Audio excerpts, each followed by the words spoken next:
네, 안녕하세요. 이승민입니다. 오늘은 이제 우울증과 조울증의 감별에 대해서 한번 얘기를 드리려고 합니다.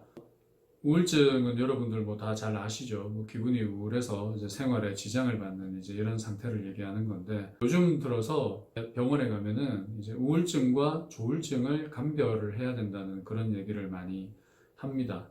그래서 예전에는 이제 기분이 우울하면 단순하게 우울증으로 생각해서 치료를 했는데, 요즘 정신의학계에서는 일단 우울함 속에 어떤 조증이나 경조증의 상태가 있을 수가 있기 때문에 이 사람이 우울증인지 조울증인지 밝히는 게 상당히 중요하다는 얘기를 많이 하거든요. 그래서 일단 병원에 기분이 우울해서 온 경우에도 이 사람이 혹시나 우울함 사이사이에 어떤 조증이라든지 이제 경조증 같은 거는 없는지 체크를 해가지고 이 사람이 정말 우울증인지 아니면은 조증이나 경조증을 동반하는 우리가 쉽게 얘기하는 조울증, 즉 양극성 장애인지 감별을 하려고 노력을 많이 합니다. 이게 중요한 것이 이 사람이 우울증인가 조울증인가에 따라서 치료 약물이나 치료의 방법이 달라지게 되는 거기 때문에 일단 그 감별이 사실 되게 중요한데요. 그래서 최근에 한 10년, 15년 정도부터는 이게 단순하게 우울하게 보이는 사람도 중간에 뭔가 기분이 들뜨는 게 없는지를 관찰하는 게 정신의학에서 상당히 중요해졌습니다. 그래서 저희도 병원에서 우울하다고 힘들다고 오는 분들한테는 중간중간에 이렇게 기분이 들뜨는 게 없는지를 이제 체크하는 게 어떻게 보면 상당히 중요한 일이 되었는데요. 여러분들도 만약에 기분이 되게 울적한데 중간중간에 이렇게 기분이 들뜨는 그런 것들은 없는지를 살펴보는 게 상당히 중요하다고 하겠습니다. 조증이라고 하는 것은 말 그대로 기분이 심하게 들뜨는 경우를 얘기하죠. 그래서 심한 조증은 거의 뭐 조현병과 같은 정도의 증세를 보입니다. 심하면은 뭐 환청이나 환시가 나타나기도 하고, 그리고 이제 심한 조증은 현실 감각이 완전히 깨져버리는 거기 때문에 우리가 소위 얘기하는 미쳤다 이런 얘기를 할 수 있는 그런 심한 상태가 되는 거죠. 난폭한 행동을 한다든지 상황에 맞지 않는 말과 행동을 한다든지 뭐 이런 심한 경우를 동반해서 결국은 이제 입원 치료까지 하게 만드는 이제 그런 경우가 조증이라고 봐야 됩니다. 그래서 조증은 사실 뭐 일반 사람들도 사실 구분하기가 그렇게 어렵지는 않은 건데, 문제는 이제 경조증이 되는 거죠. 그래서 영어로 하면은 조증은 매닉이고 이제 경조증은 하이포매닉이 되는 건데, 사실 이 경조증 증세를 감별하는 게 그렇게 쉬운 것만은 아닙니다. 그래서 경조증, 말 그대로 기분이 살짝 들뜨는 거를 얘기하는 건데, 사실 본인 입장에서는 내가 이게 기분이 정상인 건지 이제 살짝 들뜨는 건지 그런 걸 감별하기가 쉽지가 않거든요.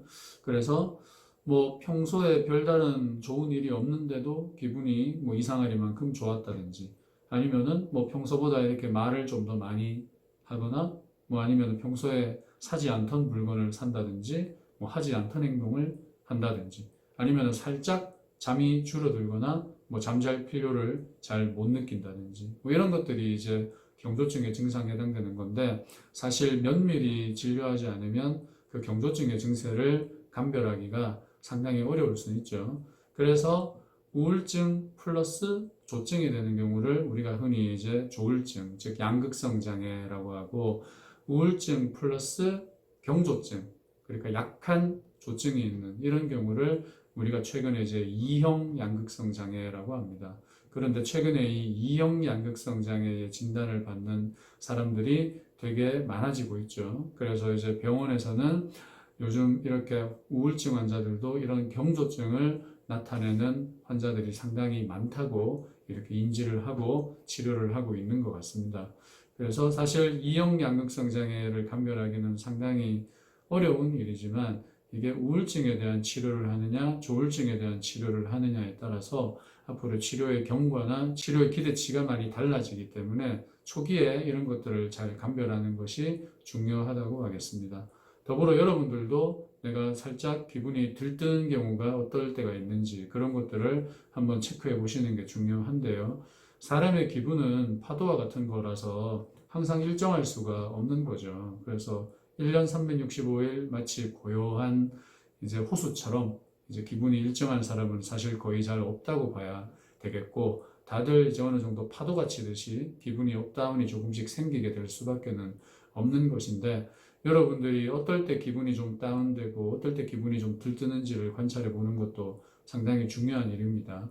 뭐 여자분들 같은 경우에는 특히 호르몬의 영향을 많이 받으니까 뭐 생리 주기에 맞춰서 기분이 다운되기도 하고, 또 어떤 분들은 계절에 따라서 특히 요즘처럼 3월 되고 날씨가 따뜻해지거나 아니면 10월, 11월처럼 날씨가 추워질 때는 기분이 또 오락가락하는 경우도 많이 있죠. 그래서 평상시에 내 기분의 파도가 어떻게 움직이는지를 잘 관찰을 해보는 것이 중요합니다. 만약에 여러분들은 기분의 파도가 별로 없는 사람이라면 그런 걱정은 별로 하실 필요가 없겠지만, 내가 기분이 왔다 갔다 하는 것이 꽤 있다, 이렇다면 어떨 때 내가 기분이 업되고 어떨 때 내가 기분이 다운되는 것을 이제 느끼는지 잘 확인하는 것이 필요하죠. 그래서 그거는 다른 사람도 아닌 본인 자신만이 잘 알 수 있는 것이기 때문에 여러분들이 메모를 한다든지 평상시에 본인의 기분에 대해서 잘 관찰을 해서 기분의 업다운이 어떤 때 이루어진다는 것을 잘 아시게 되면 나중에 기분이 업다운이 생기더라도 여러분들이 그것에 대해서 잘 준비하고 대비할 수 있는 좋은 자원이 되는 것이죠. 그래서 어느 정도는 어떨 때 기분이 좋아지고 어떨 때 나빠지는지를 스스로 잘 아시는 것이 중요하겠고, 기분의 업다운은 누구나 조금씩 있는 거기 때문에 그걸 가지고 우리가 뭐 양극성 장애다, 이형양성 장애다 이렇게 얘기하지는 않습니다. 조증이나 우울증, 경조증이 일상생활에 지장을 크게 초래하는 경우가 됐을 때 우리가 조울증이나 이형양성 장애를 얘기하는 거기 때문에 여러분들 거기에 대해서 잘 참고를 하셔가지고 필요한 조치를 받도록 하시고, 여러분들의 기분의 업다운의 사이클이 어떤 식으로 이루어지는지를 스스로 잘 아시도록 하는 것이 필요하겠습니다. 그리고 한편으로는 어떤 약물 같은 것들로 기분이 업다운 되는 경우가 있어서 그런 것도 잘 보셔야 되는데요. 내가 최근에 어떤 치료를 받고 있거나 어떤 약을 먹고 있는데 이런 약을 먹은 뒤로부터 기분이 좀 다운된다든지 아니면 기분이 많이 업된다든지 이런 경우가 있을 수가 있기 때문에 최근에 먹고 있는 약과 기분의 업다운이 상관이 있는지 없는지를 판단하는 것도 상당히 중요합니다. 그래서 뭐 내과적인 약이나 외과적인 약을 드실 때 기분 변화가 크게 나타나지 않는지를 잘 보도록 하시고, 보통 우리가 약을 먹으면은 속이 괜찮은지 머리가 아프진 않는지 뭐 이런 것들을 주로 유심히 보게 되는데, 감정이 변하는지를 보는 것도 상당히 중요하거든요. 그래서 여러분들이 어떤 내과적인 처치를 하거나 다른 약을 드실 때도 이걸 먹어서 이유가 없는 기분의 업이나 다운이 나타나는지는 않는지 그런 것도 잘 살펴보시도록 하시는 게 좋겠습니다. 네, 오늘은 기분의 업다운과 관련된 요소에 대해서 말씀드렸고, 결론적으로 여러분들의 기분의 좋고 나쁨이 어떤 사이클을 가지고 나타나는지를 여러분들도 평소에 잘 확인해 보시는 것이 도움이 될 것 같습니다. 감사합니다.